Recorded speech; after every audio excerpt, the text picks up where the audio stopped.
God tests what he trusts. దేన్నైతే దేవుడు నమ్ముతాడో దాన్నే దేవుడు పరీక్షిస్తాడు. ఎవరినైతే దేవుడు నమ్ముతాడో, ఎలాంటి స్థితులనైతే దేవుడు నమ్ముతాడో వాటినే దేవుడు ఘనముగా పరీక్షిస్తాడు. Every great glory has a shorted story. గొప్ప ఘనత రావాలంటే విరిగిపోయిన ఒక కథ ఉండాలి. అబ్రహాముకి తండ్రి అంటాడు, the lord says in the Bible, నీకు చెప్పకుండా నేను ఏమన్నా చేయగలుగుతాను అబ్రహామా? ఇదిగో సొడొమ అండ్ గొమొర్రా నాశనం చేయడానికి వెళ్తున్నానయ్యా అని అబ్రహాముతో ఒక ఫ్రెండ్ లాగా మాట్లాడతాడండి. ఇంత చేస్తున్న దేవుడు తిరిగి నన్ను కాపాడుతాడా అని ఒక నమ్మకము అబ్రహాముకి కలగలేదు. 20 years తర్వాత అబ్రహాము విశ్వాసులకు తండ్రి అయినా సరే ఇక్కడ ఒక హ్యుమానిటీ పాయింట్ని బ్యూటిఫుల్గా బైబిల్ డిపిక్ట్ చేసింది. మళ్ళీ అబ్రహాము జెనసిస్ 20లో హారాన్ అనే దేశానికి వెళ్తాడు. He goes to this place. అప్పుడు మళ్ళీ అదే టెస్ట్ని దేవుడు తీసుకొస్తాడు. అదే టెస్ట్. మళ్ళీ రాజు వస్తాడు. మళ్ళీ ఆ రాజు శారాని చూస్తాడు. చూసి అమ్మ ఎంత అందంగా ఉంది శారా, నేను ఎత్తుకుపోతానంటాడు. అప్పుడు అబ్రహాం మళ్ళీ అబద్ధం ఆడతాడు. అదే అబద్ధము, అదే సిచ్యువేషన్. దేశము మారిందేమో, పరిస్థితులు మారాయేమో, ఇప్పుడు ధనికుడుగా ఉన్నాడేమో, ఇప్పుడు కుటుంబంతో ఉన్నాడేమో, ఇప్పుడు ఇంకా పిల్లలతో ఇంకా పనివారితో దీవించబడ్డాడేమో, కానీ దేవుడు మళ్ళీ ఆ సిచ్యువేషన్ తీసుకొస్తాడు. ఎందుకు దేవుడు కొన్నిసార్లు ఆ సిచ్యువేషన్ మన జీవితంలో తీసుకొస్తాడు? మన జీవితంలో కూడా చాలాసార్లు చూస్తూ ఉంటాం. కొన్ని విషయాల నుంచి మనం బయటికి తీసుకొస్తాడు. ఆ బయటికి తీసుకొచ్చినప్పుడు అమ్మయ్య నేను ఆ విషయంలో నేర్చుకున్నానులే, బయటికి వచ్చేసానులే అని అనుకుంటాం. కానీ దేవుడు ఏదో ఒక విధంగా మళ్ళీ ఆ టెస్ట్ని మన జీవితంలో రిపీట్ చేస్తాడు. ఎందుకు రిపీట్ చేస్తాడో తెలుసా? కంప్లీట్ సరెండర్ అయ్యిందా లేదా, కంప్లీట్గా దేవుని నమ్ముతున్నావా లేదా, లేకపోతే అది వచ్చినప్పుడు మళ్ళీ నీ గుణమును బయటికి తీసుకొస్తావా, మళ్ళీ నీ గుణాతిశయంని బయటికి తీసుకొస్తావా లేదా అని దేవుడు పరీక్షిస్తాడు అంట. The lord will test you back. ఆ టెస్ట్ని అబ్రహాముకి తీసుకొచ్చాడండి. అందుకే God exposes what is still in you through the test he provides for you. ఇంకా నీ హృదయంలో ఎలాంటి చేదుతనం ఉంది, ఇంకా ఏ అసూయ ఉంది, ఏ ప్రైడ్ ఉంది, అవన్నిటినీ దేవుడు మళ్ళీ పరీక్షిస్తాడంట. అందుకే 20 years తర్వాత అదే సిచ్యువేషన్ని తీసుకొచ్చినప్పుడు అబ్రహాము అబద్ధం ఆడాడు. ఇక్కడ చాలామంది అంటారు, ఇట్ ఈస్ నాట్ అబద్ధం, బికాజ్ నిజంగానే Sarah is a sister, it is a half sister of Abraham. అయితే అబద్ధం ఏం ఆడలేదు కదా, నిజమే చెప్పాడు కదా. నో. ఆ సిచ్యువేషన్లో భార్యని పరిచయం చేసుకోవాలి. కానీ హాఫ్ సిస్టర్ అయినా కూడా ఇప్పుడు చూడండి, చాలామంది మేనమామలు మేనకోడల్ని పెళ్లి చేసుకుంటారు, చాలామంది బావలు పెళ్లి చేసుకుంటారు. అయితే ఎవరైనా బయట వాళ్ళకి పరిచయం చేస్తే నా మరదలని చెప్తారా, లేకపోతే నా భార్య అని చెప్తారా? భార్యనే చెప్తారు. The first introduction is wife. తర్వాత ఒక మంచి కాన్వర్జేషన్లోకి వెళ్ళిన తర్వాత మేము కుటుంబీకులమే అండి, మా కుటుంబం అండి, మా అక్క కూతురు అండి, మా బావ అండి, మా మరదలండి. కానీ ఫస్ట్గా దేవుడు నీకు ఇచ్చిన రోల్ ఏంటి? భర్త, భార్య, అది పరిచయం చేసుకుంటారు. సో అబ్రహాం అక్కడ క్లియర్గా అబద్ధం ఆడతాడు.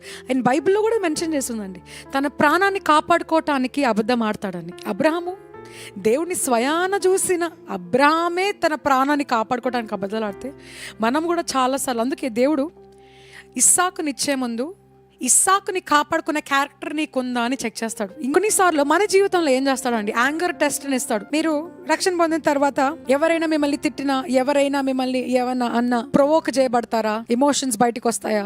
వాళ్ళని బ్లాక్ చేస్తారా? ముందు మీరు అలాంటి వాళ్ళు ఉండొచ్చేమో. నేను బయటకు వచ్చాను, ముందులాగా ఉండుంటే ఇప్పుడు అలా ఉండేది కాదు. అప్పుడు దేవుడు ఏం చేస్తాడు, మళ్ళీ ఎగ్జాక్ట్లీ అదే టెస్ట్ పెడతాడు. కాకపోతే ఈసారి వేరే సిచ్యువేషన్, వేరే పర్సన్. లాస్ట్ టైం నీ బాస్ అయితే ఈసారి నీ ఎంప్లాయీ, లేదా ఇంట్లో ఇంకెవరైనా, నీ కుటుంబంలో ఇంకెవరైనా.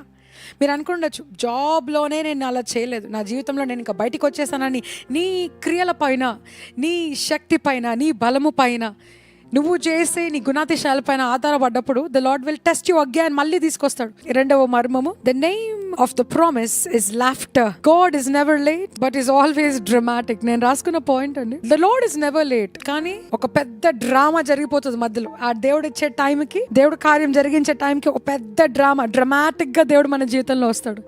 ఎగ్జాక్ట్ గా అదే అబ్రహాం గారు, సారా గారి జీవితంలో జరిగింది. This is very interesting. నేను ఆదికాండం చదువుతా ఉన్నప్పుడు నవ్వుతా వచ్చాను. అబ్రహాం ఇంటికి తండ్రి, కుమార, పరిశుద్ధాత్మలు వస్తారు. 3 మనుషులు వస్తారు. వచ్చినప్పుడు అబ్రహాముతో మాట్లాడుతూ ఉంటారు.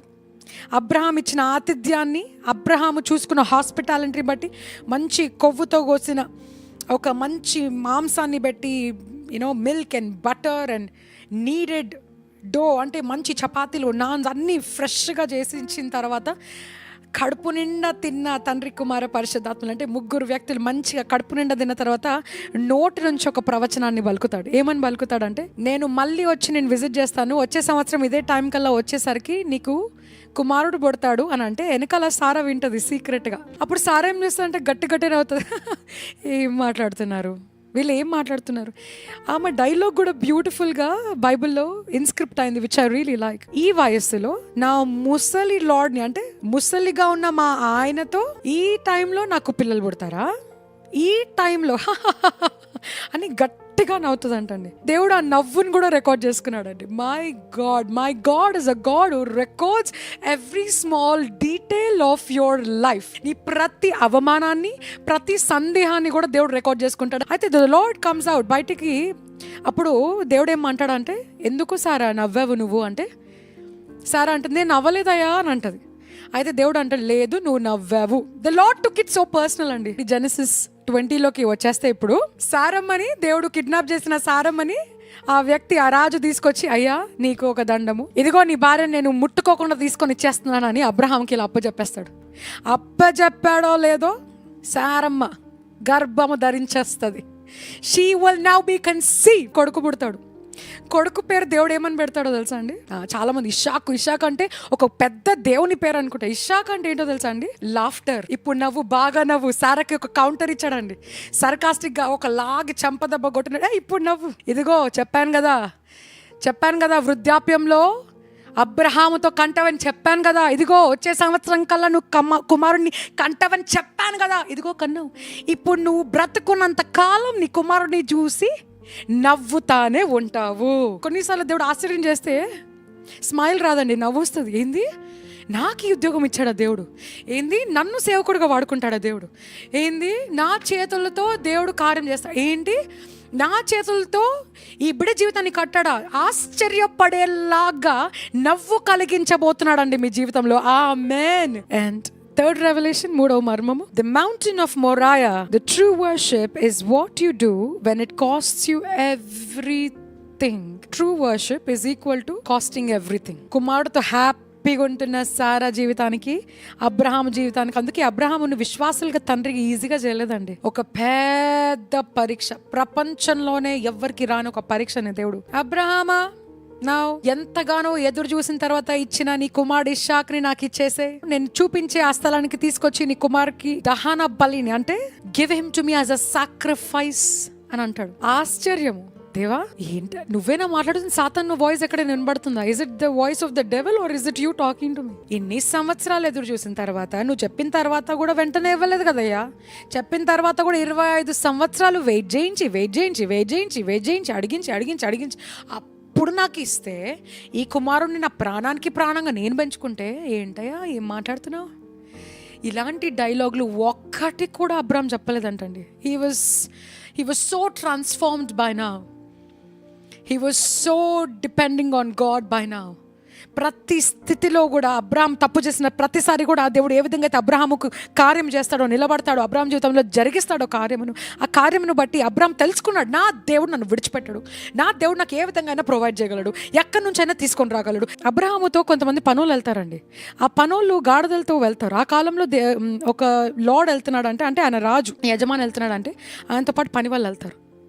ఆ పని వాళ్ళని అబ్రహాము పక్కన పెట్టి, ఇదిగో నేను వెళ్తున్న చోటుకి మీరు రావద్దు, నేను వెళ్ళి, ఇంగ్లీష్లో ఏమని రాస్తుంటో తెలుసా, I will go up to the lord and worship the lord and I will come back. Giving was worship to Abraham. నేను వెళ్ళి దహన బలి అర్పిస్తానని చెప్పలేదండి. నేను వెళ్ళి అక్కడ దేవుడు కావాల్సింది ఇచ్చేసి వస్తానని చిరాకు పడలేదండి. ఆయన ఏదో కోరుకుంటున్నాడు, ఆయన మంచోడు కాదు, నాకు ఇచ్చిన కుమారుడిని తీసుకుంటున్నాడు, ఈయన దేవుడే కాదు అని చెప్పలేదండి. నా దేవుణ్ణి వర్షిప్ చేయడానికి వెళ్తున్నాను. I'm going to worship my God. సమర్పణ, త్యాగము ఇస్ వర్షిప్.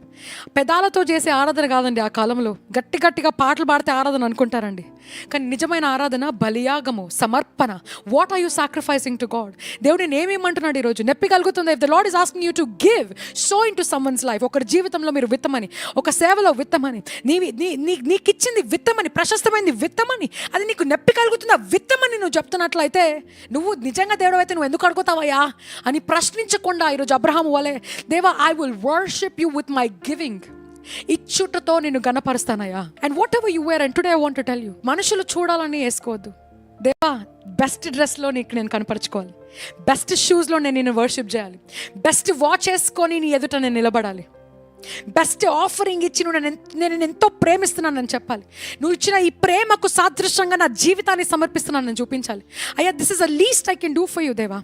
జీవితకాలం అంతా రుణపడి ఉండడానికి ఐ లవ్ యూ అంటే కాదయ్యా, ఐ లవ్ యూ అని యాక్షన్తో చూపించండి. సంఘానికి రండి, నిలబడండి, కూర్చోండి, మోకరించి ఆరాధించండి, సాష్టాంగ నమస్కారం చేయండి. అందరు చూస్తున్నారు, నేను ఒక మేనేజర్ని, పరువు పోతుంది. నో, దావీదు బట్టలు ఇప్పుకొని ఆరాధించాడంట. Do something sacrificial today for god. ఇవ్వు, give your tithes, give your offerings, give it to me అని దేవుడు ప్రేరేపిస్తాడు. ద బెస్ట్ ఇవ్వు.